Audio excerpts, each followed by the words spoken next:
Meu marido pagou o cirurgião da minha irmã e me humilhou na frente de todo mundo.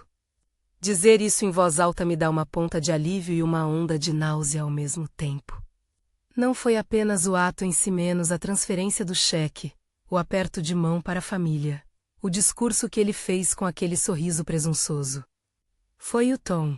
Foi o gesto calculado, exalando benevolência seletiva enquanto eu, sentada ao lado dele, me tornava invisível aos olhos de quem mais deveria me ver. Antes daquela noite, a nossa vida parecia, aos olhos de fora, a de qualquer casal que escolheu estabilidade em vez de espetáculos. Acordávamos cedo, tomávamos café na mesma mesa que agora guarda marcas de copos e conversas. Dividíamos contas e preocupações. Eu trabalhava, ele trabalhava. Havia planos modestos, uma viagem que nunca saía do calendário, uma reforma adiada. A ideia de um negócio que eu inventava em notas de rascunho no fundo da gaveta. Não éramos ricos. Não éramos pobres. Éramos, diga-se, previsíveis. Duas pessoas que se acostumaram com a presença uma da outra a ponto de confundir. Apego com o conhecimento completo da alma do outro. Tive sinais. Pequenos cortes de realidade que, na época, disfarquei com a justificativa do cansaço. Ele começou a se importar mais com o que as outras pessoas pensavam. Passava mais tempo verificando o espelho antes de sair, escolhia eventos onde pudesse aparecer.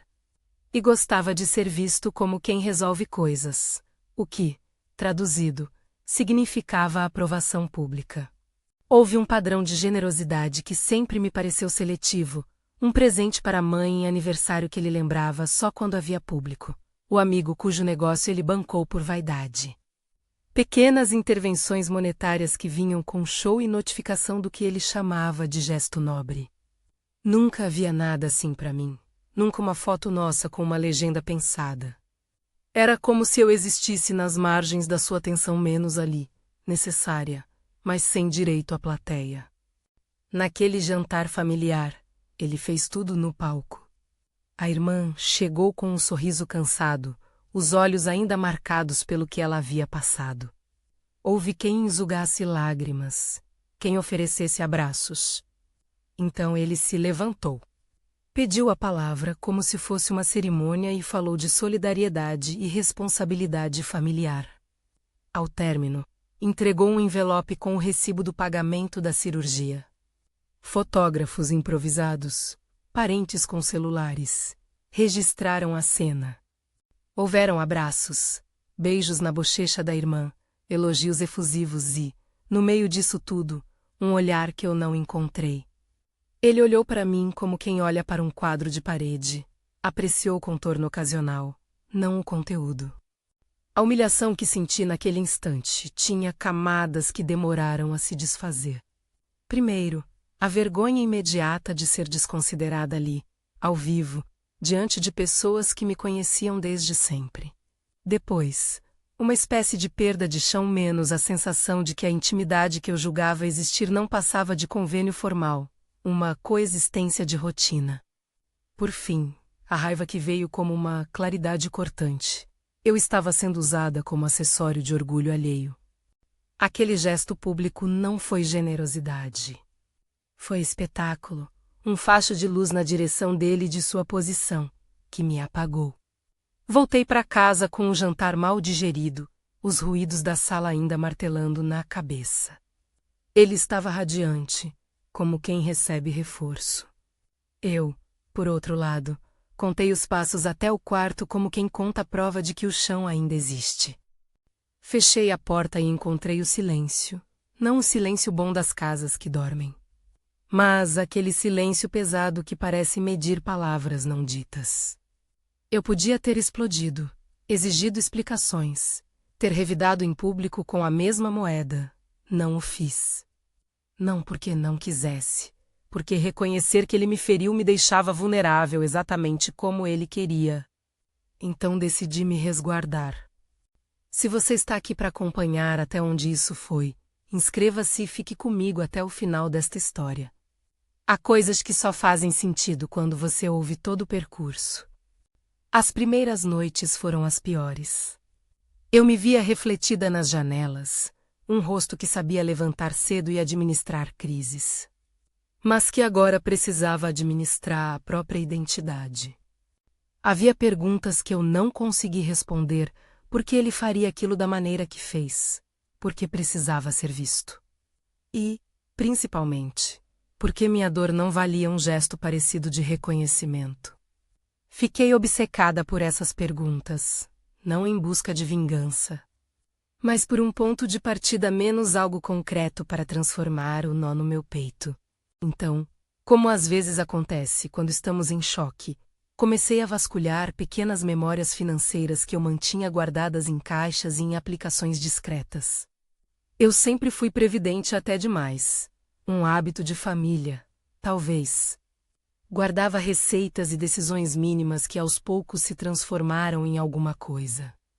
Não foi fruto de um golpe de sorte nem de um esquema mirabolante. Foi uma conjunção de escolhas que sozinhas não significavam muito, economias de momentos de aperto. Um imóvel para o futuro vendido em silêncio num momento de necessidade, juros compostos que trabalharam a meu favor durante anos. Não era algo que se anunciava em jantar familiar. Era uma segurança que não bateamos no peito para exibir porque, para mim, dinheiro é ferramenta, não adorno. Quando abri a conta para revisar extratos, meu coração acelerou, não por ostentação, por uma sensação de limiar. Haviam números que, para quem vive no imediato, parecem abstrações. Para mim, naquela madrugada, significaram possibilidade. O saldo que vi não era só cifra, era um mapa de saída. Do nada daquele quarto silencioso nasceu uma clareza. Eu não precisava mais caber na narrativa que ele construíra. Eu tinha recursos. Tinha uma opção. Não usei aquelas primeiras horas para mandar mensagens inflamadas. Em vez disso, tratei de organizar o que soube guardar: documentos, contratos antigos, comprovantes. Reuni provas de pagamentos, registros de conversas e tudo o que pudesse mostrar a discrepância entre o que se dizia e o que se fazia.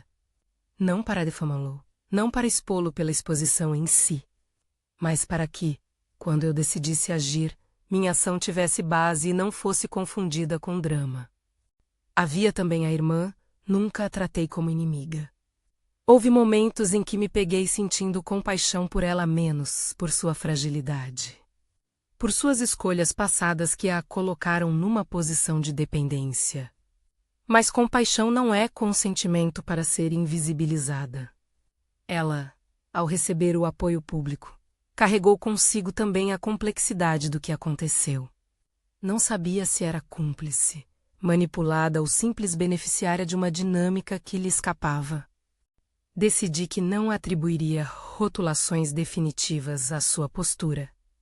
Preferi focar no que eu podia controlar. Nos dias seguintes, a sensação de humilhação se alternava com um plano silencioso que eu ia costurando. Aquela economia, que até então era um segredo confortável, precisava de direção. Não queria apenas apagar o incêndio no meu orgulho. Queria reconstruir algo que fosse maior do que o episódio.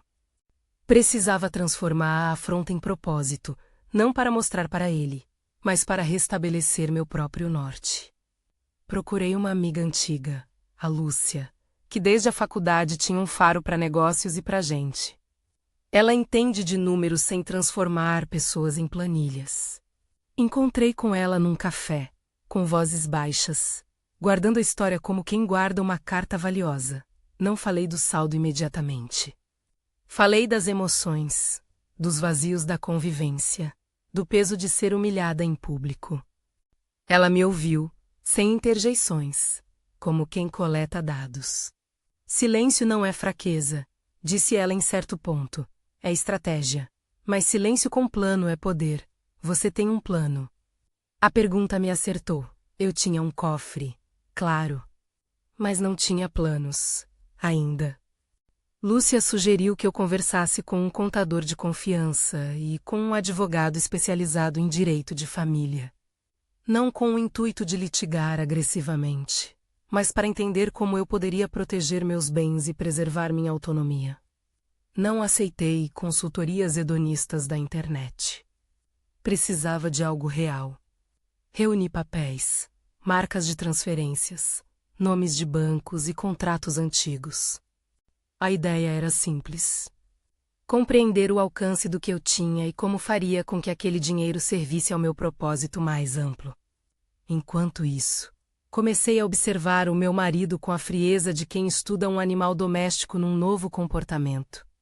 Ele continuou suas aparições, suas pequenas vaidades.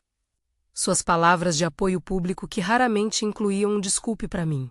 Nas festas, ele era o anfitrião solidário.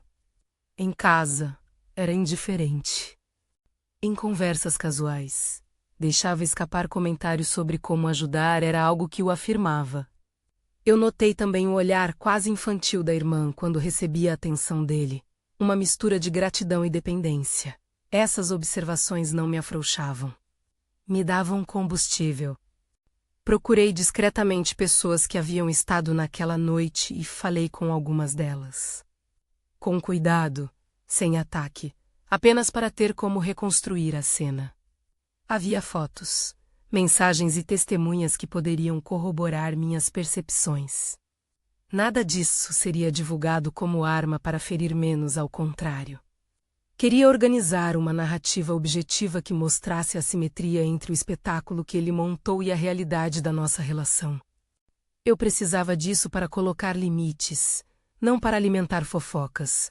O plano começou a tomar forma em camadas. Primeiro, a segurança pessoal, abrir contas separadas, regularizar papéis e entender a posição legal do que eu tinha. Novamente, sem partilhar dados sensíveis com rede social, eu não queria que aquele dinheiro se tornasse munição de exposição. Segundo, um projeto que transformasse a humilhação em iniciativa social. Imaginar uma casa de acolhimento, uma rede de apoio a mulheres que, como eu, haviam sido apagadas publicamente, me deu esperança. Eu queria criar algo que fosse feito com discrição, eficiência e dignidade. Teria emprego para mulheres em processo de reerguimento, terapia, orientação financeira. O propósito seria maior do que qualquer revanche. Não havia pressa para revelar o saldo. Isso exigia estratégia.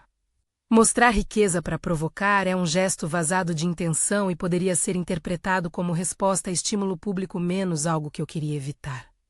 Em vez disso, comecei a montar a logística.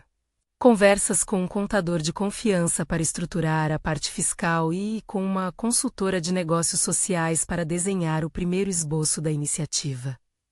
Falei também com uma pequena rede de mulheres que já trabalhavam com reinserção profissional. Tudo em segredo, quase uma conspiração em prol da reconstrução. Houve uma noite em que, sozinha na cozinha, peguei um bloco de notas e escrevi para quem eu queria que aquela iniciativa servisse.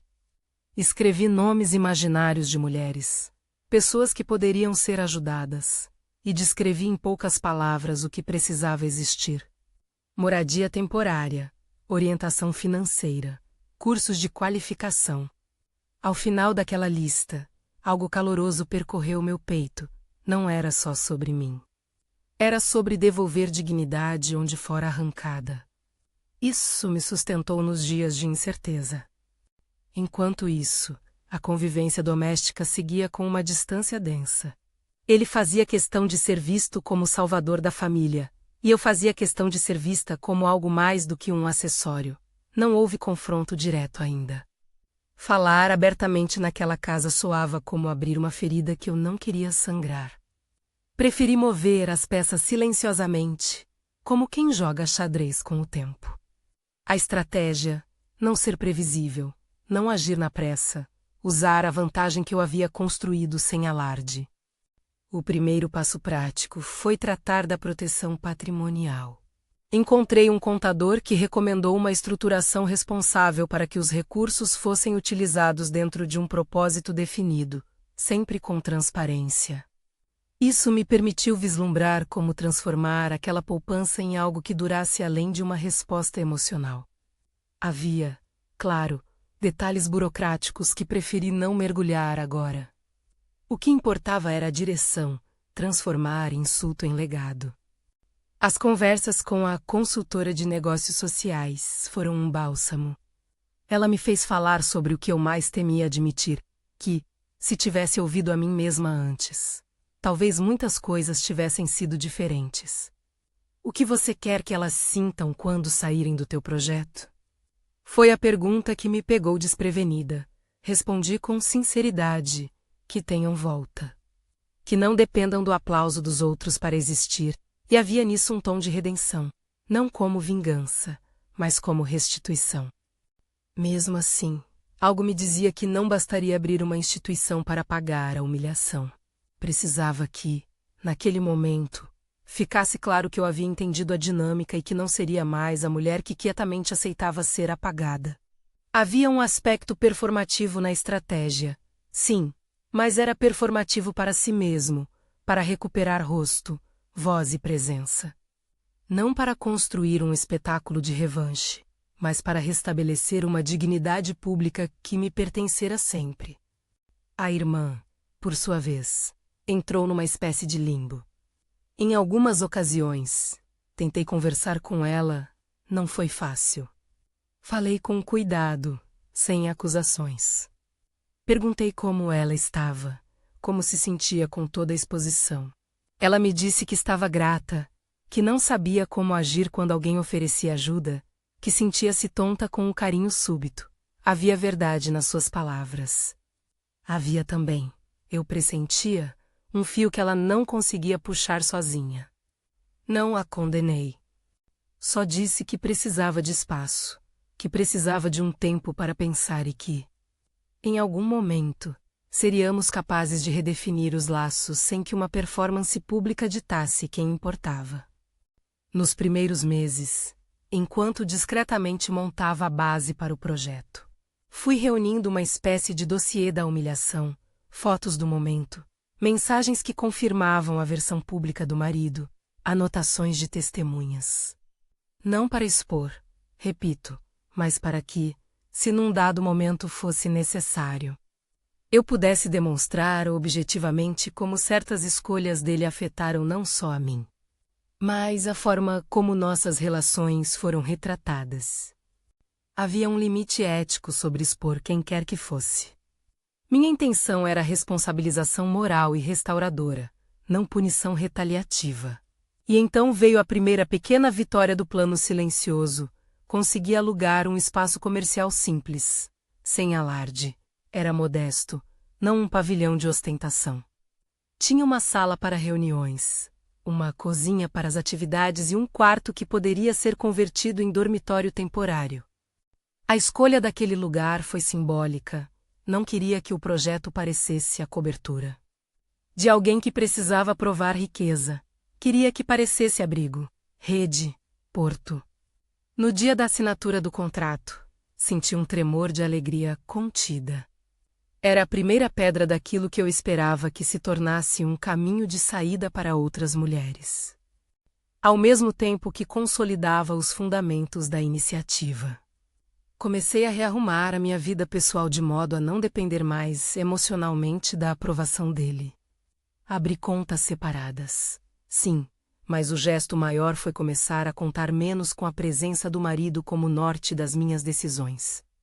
Passei a frequentar grupos de mulheres empreendedoras. A participar de encontros onde a palavra autonomia não era sinônimo de bravata, e sim de plano. Cada conversa me fortalecia. Cada nova parceira que encontrava me lembrava que eu não estava sozinha. Havia, no entanto, uma ameaça latente que me acompanhava, a possibilidade de ele reagir mal ao que eu estava construindo. Não pelo medo de retaliação física ou ilegal, essa não era minha leitura dele menos, mas pela possibilidade de ele usar da exposição pública para tentar minar meu projeto, para criar narrativas que me colocassem como vingativa ou descontrolada. Por isso, a decisão de agir com cautela. Tudo o que eu fazia precisava de documentação e de testemunhas, para que a verdade não fosse substituída por versões convenientes. Os dias se sucediam e as semanas iam virando um desenho que eu não havia imaginado para minha vida. Havia momentos de tédio, de dúvida, de um cansaço que vinha de carregar uma farsa necessária. E havia momentos de intensa lucidez em que me via atravessando portas, acertando detalhes, escolhendo móveis simples para a sala de acolhimento, decidindo o manual de conduta para as beneficiárias. Aos poucos, minha vida ganhou um novo ritmo, e a sensação de humilhação foi sendo substituída por ocupação com sentido. Num desses dias, recebi um convite para um encontro comunitário onde ele, previsivelmente, apareceria para discursar sobre solidariedade e valores familiares. Por reflexo, senti o impulso de confrontá-lo ali, no palco improvisado da praça. Mas a Lúcia me ligou e, com a calma curiosa que só as amigas têm, disse: não vá mostrar as cartas antes do leilão. Guarde o movimento para quando ele não puder mais interpretar o papel sozinho, e eu obedeci. Entrei na praça como quem caminha por um corredor de ar pesado, ouvi o discurso e saí sem provocar cena. Meu silêncio, naquele momento, dizia mais do que qualquer réplica. Eu estava esperando o meu timing. E o timing veio de formas sutis. Recebi a visita de uma jornalista que havia ouvido falar de um projeto feminino em organização. Conversamos por horas sobre propósito e sobre dignidade. Não falei do que havia acontecido na festa. Falei do que estava sendo construído. A conversa foi gravada com consentimento e, na sequência, eu pedi que a jornalista aguardasse até que eu tivesse materiais e imagens para divulgar. Não queria que a imprensa transformasse o projeto em manchete antes de estar pronto. Controle narrativo era parte da estratégia. Havia noites, porém, em que a saudade do que um dia foi possível rosava meus pensamentos. Nem tudo era um deserto. Houvera dias de riso e planos que ainda mereciam luto pela perda. O reconhecimento disso me permitiu ser dura sem me tornar amarga. Entendi que dignidade não exige eliminação do passado, apenas reavaliação do papel que cada um desempenha nele. Quando percebi que tinha ferramenta, tempo e presença para a transformação. Senti que o episódio do jantar não mais me definia. Ainda doía. Eu não negaria isso. Mas havia algo mais forte crescendo, uma vontade de redesenhar meu lugar no mundo. De usar a segurança financeira para erguer algo que servisse a outras mulheres e me servisse como cura prática. Não por vaidade, não por retaliação, mas por responsabilidade menos comigo mesma e com quem pudesse se beneficiar. A primeira parte do plano estava feita: estruturação do projeto. Espaço alugado, rede de apoio formada, documentos preparados, contas separadas. O próximo passo exigia um gesto público, não de revanche, mas de anúncio de autonomia. Eu não sabia ao certo qual seria a reação do mundo quando a notícia de que eu havia assumido algo próprio se tornasse pública. Eu só sabia que a decisão a tomar não seria para humilhar, mas para mostrar que quem foi posta na sombra encontrou luz suficiente para iluminar outras vidas. Era hora de decidir o formato do anúncio. Uma inauguração discreta para amigas e potenciais colaboradores? Uma coletiva de imprensa? Uma publicação nas redes com tom de convite? Cada opção tinha prós e contras. A única certeza era de que, pela primeira vez desde o jantar humilhante, eu controlava a narrativa. Isso valia mais do que qualquer aplauso comprado em público. Na noite anterior àquilo que eu imaginava como o primeiro gesto público do projeto. Sentei-me à mesa da cozinha com uma xícara de chá voltando ao morno e escrevi uma carta curta, não para ser enviada, mas para lembrar a mim mesma do que eu queria preservar: dignidade, discrição, acolhimento, respeito. Reforcei mentalmente que o dinheiro não era troféu, e sim propulsor. Ao dobrar a carta e guardar numa envelope, senti a mesma calma que sentira ao descobrir aquele número na conta. Respira-se, calcula-se, age-se. Com o plano tomando forma e a rede de apoio pronta, a tensão crescia, porém não de forma destrutiva. Era a tensão de quem está prestes a executar algo que exige coragem e paciência. Lançar um projeto de recomeço depois de ter sido reduzida em praça pública. Havia incerteza. Sim. Havia o medo de que o marido tentasse sabotar, com narrativas alternativas. Havia também a possibilidade da irmã reagir ao meu movimento, talvez com ressentimento ou com necessidade de uma conversa honesta. Mas eu tinha convicção de um princípio que vinha se afirmando em mim. A melhor resposta à humilhação não é a humilhação contrária. É a construção de valor. No limite entre a noite e o dia que antecederia o gesto público, senti que algo havia mudado. O silêncio que antes me pesara agora me servia de abrigo estratégico. Não era mais o silêncio da confusão. Era o silêncio de quem respira antes de um mergulho calculado. Eu sabia que, quando eu abrisse a porta e colocasse o projeto à vista do mundo, não haveria garantia de aplausos. Haveria, porém, a chance concreta de transformar dor em serviço. Para mim, isso bastava. Foi nesse ponto, com o mapa desenhado e a equipe pronta para os primeiros passos operacionais, que minhas mãos tremeram ao assinar o contrato que registrava formalmente o espaço como sede do projeto. Não era um gesto de ostentação. Era a assinatura de um novo capítulo.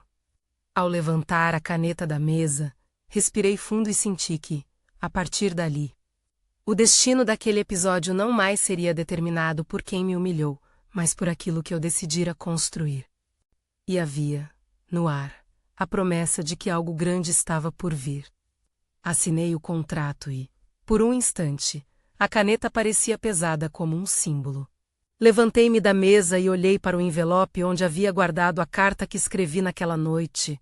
Dignidade, discrição, acolhimento, respeito. Dobrei a carta mais uma vez, coloquei-a no bolso do casaco e segui com a equipe para o próximo passo. Tornar aquilo real, sem transformar a minha história num teatro de palco. Havia muito trabalho pela frente, e eu escolhi que seria trabalho com propósito. Os dias que se seguiram foram uma mistura curiosa de logística e silêncio. Reuniões com a consultora, definição do estatuto, escolha do nome. Queríamos um nome que falasse menos de trauma e mais de retorno, de recomeço. Casa Limiar foi o que prevaleceu, limiar como passagem, porta que se abre entre o que foi e o que pode ser. Contratamos uma pequena equipe, priorizando pessoas com experiência em assistência social e também mulheres que conheciam de perto o que significa reerguer-se. Cada contratação foi pensada não só por competência, mas por sensibilidade. Eu queria um espaço onde ninguém fosse invisível.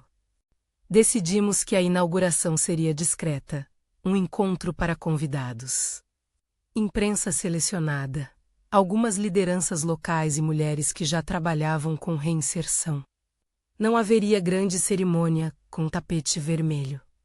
A ideia era inaugurar trabalho, não espetáculo. Ainda assim, sabia que minha presença ali, assumindo um papel público, mexeria com quem havia me colocado na sombra. Não era um plano para humilhar. Era um gesto de autonomia que, inevitavelmente, produzia desconforto em quem não cumprira seu papel. Na semana da inauguração, recebi mensagens de familiares e conhecidos surpresos. Alguns perguntavam, por que não contou antes? Outros, com tom de consternação fingida, ofereciam apoio tardio. Meu marido, por sua vez, manteve a costumeira distância afetiva. Houve um jantar onde esteve presente, com pessoas que o admiravam por suas aparências de solidariedade. Ele me cumprimentou com um sorriso rápido e voltou ao centro da conversa. A irmã evitou contato visual comigo. Tudo isso confirmou que eu não precisava mais de aprovação do palco que um dia me doou humilhação. No dia da inauguração, acordei cedo. Tomei um chá e releio mentalmente a carta que havia guardado. Mais do que palavras, era um lembrete de postura. Cheguei à Casa Limiar antes da equipe. Caminhei pelos cômodos que um dia haviam sido apenas paredes vazias. Agora havia móveis escolhidos com carinho, estantes com manuais de orientação, Uma pequena biblioteca de autoestima e finanças pessoais. No dormitório, camas simples e limpas. Na cozinha, um quadro com o cardápio e com a lista de voluntárias. Tudo tinha função, tudo tinha sentido. A cada detalhe que tocava, sentia que a humilhação recebia uma resposta que não precisava de gritos. A pequena cerimônia começou com poucas palavras minhas. Falei do propósito, não da dor que me trouxe ali. Contei, de forma breve e ponderada, o que a Casa Limiar vinha oferecer: acolhimento temporário, cursos de qualificação, orientação financeira e emocional, parcerias com empresas locais para inserir essas mulheres no mercado de trabalho. Evitei discursos inflamados. Minha voz foi firme, clara e simples. Havia jornalistas presentes e, com clareza, afirmei que o projeto havia sido estruturado com recursos próprios que eu optei por transformar em serviço público. Não fiz alarde do montante. Expliquei que não se tratava de ostentação, mas de transformação, uma poupança privada usada para transformar a vida de outras pessoas. A frase ficou no ar: dinheiro é ferramenta. Hoje, ele serve para reconstruir vidas. Foi a reação alheia que criou o clímax que eu não buscava, mas que havia calculado como possível. O marido, visivelmente desconfortável, se aproximou com um sorriso tenso. Ele tentou, naquele gesto, falar sobre responsabilidade familiar e sobre como sempre acreditou em ajudar o próximo. Eu ouvi com a calma de alguém que não quer perder o foco. A irmã, que por meses havia sido personagem secundária em toda essa história, menos apareceu depois, com os olhos vermelhos, talvez por emoção, talvez por culpa. Ela me procurou e, para minha surpresa, disse em voz baixa: perdão por tudo que não vi. Não sei dizer se era pedido por culpa ou por gratidão. Aceitei a frase como abertura e respondi com algo que vinha praticando: acolher não exige que você carregue a culpa. Exige que faça algo daqui para frente. Foi a nossa primeira conversa de verdade, sem plateia. Algumas pessoas me perguntaram, depois, por que contei que havia investido meus recursos no projeto. Poderia ter feito tudo discretamente, pensando eu mesma apenas no processo pessoal de cura. A razão é simples. Era crucial mostrar que o lugar que eu ocupava agora não dependia do aplauso dele nem de concessões. Mostrar que eu tinha recursos foi um ato de transparência estratégica, não para humilhar, mas para demonstrar que era possível procurar autonomia. Muitas mulheres que vieram até a Casa Limiar nos primeiros meses disseram que, ao ouvir que a iniciativa tinha origem numa história de dor que virou ação, sentiram-se encorajadas. A transparência serviu como convite, não como troféu. A repercussão não demorou a chegar. Reportagens discretas, matérias que focavam no serviço e nas histórias das mulheres atendidas. Chegaram pedidos de parceria, doações de voluntários, convites de empresas para oferecer cursos. Aos poucos, a Casa Limiar começou a cumprir a promessa de ser ponte e não palco. Tínhamos, nos primeiros 6 meses, uma lista de espera de mulheres em busca de orientação. Vimos histórias pequenas e grandes. Uma jovem que aprendeu costura e hoje vende peças online. Uma mãe que recuperou a conjunção entre trabalho e cuidado dos filhos com uma escala que respeitava o tempo. Uma mulher que conquistou sua primeira carteira de trabalho depois de anos sem registro. Essas pequenas vitórias me sustentavam. O marido reagiu de formas previsíveis e também surpreendentes. Em público, continuou a cultivar a imagem de homem generoso. Mas a narrativa controlada que eu havia tomado não permitiu que ele monopolizasse os aplausos. Em encontros sociais, percebi que agora havia perguntas a ele que antes não existiam. Você apoia a Casa Limiar? E o que acha do trabalho dela? Se antes eu era invisível, agora o espaço que eu ocupei começava a exigir do entorno reconhecimento prático de existência. Em privado, houve momentos de tensão, discussões sobre finanças do lar, sobre prioridades. Em outras ocasiões, silêncio. Em nenhuma delas houve espetáculo. Mantive o compromisso de não transformar a nossa vida íntima num tribunal público.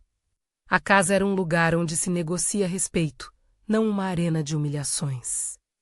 A irmã, ao longo do tempo, começou a frequentar algumas atividades de reabilitação emocional que oferecíamos na Casa Limiar. Não a empurrei para lugar algum. Ela veio por escolha própria. Não posso dizer que nossa relação voltou a ser a mesma. Não foi. A confiança é um patrimônio demorado. Mas houve reparos possíveis, conversas sinceras, presença em grupos de acolhimento e, eventualmente, pequenas colaborações na organização de rifas e bazares que ajudavam a sustentar o projeto. Ela, em algumas ocasiões, trouxe voluntárias e contribuiu com relatos que sensibilizaram outras mulheres a buscar ajuda. Isso não a absolveu de tudo. Apenas mostrou que a experiência humana raramente é binária. Num dos momentos mais delicados, quando uma reportagem questionou os motivos que me levaram a tornar público o financiamento, eu resisti à tentação de transformar a resposta em ataque. Expliquei que o maior objetivo era mostrar caminhos possíveis para mulheres que se sentiam sem saída. Não me importava com a curiosidade mórbida de alguém sobre cifras. Aquilo que importava era a oportunidade de transformar recursos privados em uma rede de suporte pública. A postura calma menos que eu havia moldado no silêncio anterior serviu como resposta mais eloquente do que qualquer disputa. Ao cuidar da casa e ver as mulheres prosperarem, percebi que o dinheiro havia se tornado instrumento de cura coletiva. Não desperdicei recursos em ostentação. Investi em capacitação, aluguel de espaço, salários dignos para as colaboradoras e, principalmente, em programas que ensinassem a autonomia financeira. Havia uma equipe de mentoras, mulheres que passaram por processos de superação e que agora serviam de referência para outras. Passei a receber cartas de agradecimento que, muitas vezes, doíam e curavam ao mesmo tempo. Li relatos de crianças que voltaram a sorrir, de mulheres que reencontraram trabalho e autoestima. Essas coisas não batiam no peito, mas ocupavam o que antes era buraco. O tempo foi mostrando que meu gesto não era apenas uma resposta a uma humilhação. Era um redirecionamento de energia. Em determinados momentos, pensei que poderia usar a visibilidade para construir uma carreira pública ou para me lançar em debates inflamados. Optei por não fazê-lo. Preferi que a Casa Limiar falasse por mim, resultados, histórias, sustentabilidade. O que eu queria era criar uma plataforma que sobrevivesse à minha presença e que, quem sabe, inspirasse outras iniciativas parecidas. Essa era a dimensão do legado que me atraía, conjugava dignidade com durabilidade. Tive, é claro, momentos de cansaço. Dirigir um projeto social demanda muito mais do que coração, exige disciplina, prestação de contas, gestão de pessoas. Enfrentei planilhas intermináveis, a necessidade de explicar cada centavo para parceiros. A angústia de quando um contrato não vinha no tempo certo. Nessas horas, lembro-me do que escrevi na carta: dignidade, discrição, acolhimento, respeito. E lembro-me também que não me reduzi à posição de ofendida. Meu papel agora era executar, e isso me trouxe uma satisfação distinta da simples vingança. O clímax emocional que muitos aguardaram, menos um confronto jurídico ou uma exposição pública do marido, menos nunca aconteceu. Em determinado momento ele tentou emoldurar minha iniciativa como algo que também apoiava. Numa tentativa de recuperar a narrativa. Neguei o gesto com tranquilidade. A Casa Limiar já era um organismo autônomo e não precisava de aprovações do passado. Não se tratava de cortar laços necessariamente, mas de não permitir que antigos padrões se repetissem sob novo verniz. De minha parte, escolhi propor diálogos claros, sem performances. Houve, também, uma surpresa que eu não antecipava, ali onde coloquei recursos para ajudar outras mulheres. Acabei encontrando a mim mesma novamente. Em conversas com uma terapeuta voluntária, Revi padrões que antes aceitara sem perceber. Percebi que a humilhação pública foi o gatilho. Mas que havia camadas anteriores de invisibilização que aceitaram aquele lugar por conveniência, por costume. Trabalhar com outras mulheres me mostrou que a autonomia não é um brinde que se ganha. É uma prática diária que se aprende, se treina, se fortalece. Do ponto de vista prático, engajei parcerias com empresas locais que abriram vagas para as mulheres formadas em nossos cursos. Uma fábrica de costura do bairro passou a comprar peças de nossa oficina. Uma pequena cafeteria contratou 2 jovens para curso de barista. Vimos relatos de progresso financeiro, alguém que, antes dependente, passou a contribuir com a renda da casa. Mães que retomaram estudos. Histórias que comprovaram que investimento social, bem feito, retorna em dignidade. Cada contrato, cada vaga, era uma peça no mosaico que transformaria a vida de quem entrou pela porta da casa limiar. Meses depois, a irmã me procurou para uma conversa franca. Sentamos numa tarde calma e ela falou sem cerimônia: "Aquela noite me arrependo. Eu me deixei levar pela emoção do momento. Não vi que aquilo te feriu." Eu respondi com a honestidade que havia cultivado. Senti-me invisível. "Não espero que você conserte o passado. Espero que a partir de agora, quando houver oportunidade, você escolha de forma diferente." Não foi um perdão melodramático. Foi um ajuste de limites. Ofereci-lhe espaço nas atividades comunitárias. Mas não a confundi com quem decide pelo destino da casa. Ela aceitou, com humildade, e começou a participar de forma útil e silenciosa. No desenrolar do projeto, fui convidada para palestrar sobre autonomia financeira e reinserção social. Em palestra após palestra, contei um pedaço da minha história sem teatralidade, o episódio que me trouxe até ali. Principalmente, os passos que tomamos para transformar a dor em serviço. Mais importante do que a audiência foi perceber que, ao dividir o processo, eu libertava outras pessoas do peso de acreditar que ficar calada é o único caminho. Falava, sempre, que há diferentes estradas para recomeçar e que nenhuma delas exige que a dignidade seja negociada. O marido, diante de tudo isso, acabou sendo um personagem menor na minha narrativa. Isso não o diminui como humano. Apenas realinhou a importância que lhe cabia na minha vida.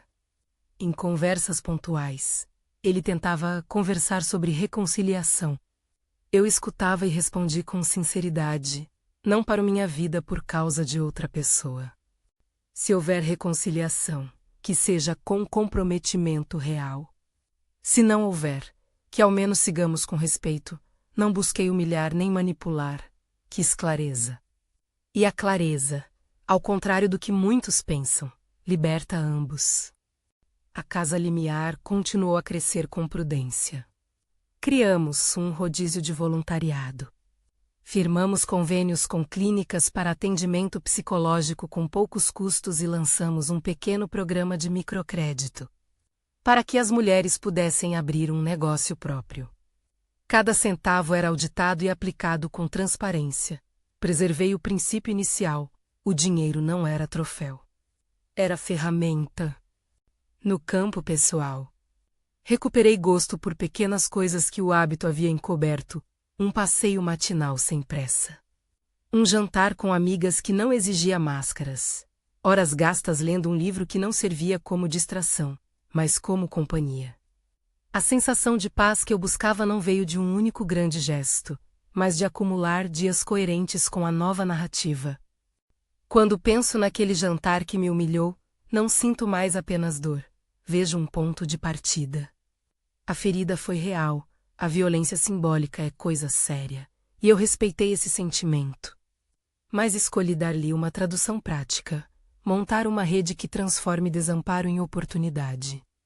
A casa limiar é, em essência, isso, uma tradução do que acredito ser justo para as mulheres que passam por apagamentos públicos e privados. Sei que muitos que ouviram essa história talvez esperassem uma vingança chamativa, uma exposição que servisse de revanche. Prefiro narrar a alternativa, o poder do silêncio que age, do dinheiro que não vira troféu, mas sustento de vidas, da escolha de tornar público o que precisava ser público sem ferir em retorno. Posso dizer, com alguma leveza, que o homem que um dia me apagou hoje convive com uma mulher que não aceita mais essa função. E essa mudança, por si só, é combustível para o mundo. Ao fechar este capítulo, e digo capítulo porque histórias continuam menos, olho para o futuro com uma mistura de gratidão e responsabilidade. Gratidão por ter tido o recurso que me permitiu agir. Responsabilidade por administrar esse recurso com integridade e foco em transformar o que dói em o que cura. Os 12 milhões de dólares, para quem sempre prefere números, foram apenas a matéria-prima. O que construímos com eles é a verdadeira história. Se algo dessa jornada toca você, convido a compartilhar. Compartilhar uma história não é espalhar dor. É multiplicar coragem. Se conhece alguém que precisa ouvir que é possível transformar humilhação em ação, compartilhe este relato. Se quiser apoiar iniciativas semelhantes, procure projetos locais que acolham e empoderem mulheres em recomeço. Na descrição há informações de como acompanhar a Casa Limiari, se puder, contribuir, seja com tempo, seja com recursos, seja com divulgação. Fecho esta parte da minha narrativa com a convicção de que dignidade não se recupera com retaliação, mas com obras. A humilhação me marcou, sim, e a marca virou motor. Não por vingança, mas por serviço. Hoje durmo sabendo que, quando alguém bater a porta à noite, lá haverá um lugar iluminado para acolhê-la a menos e que eu ajudei a acender essa luz. Compartilhe essa história com quem precisa de coragem. Se puder, junte-se a nós.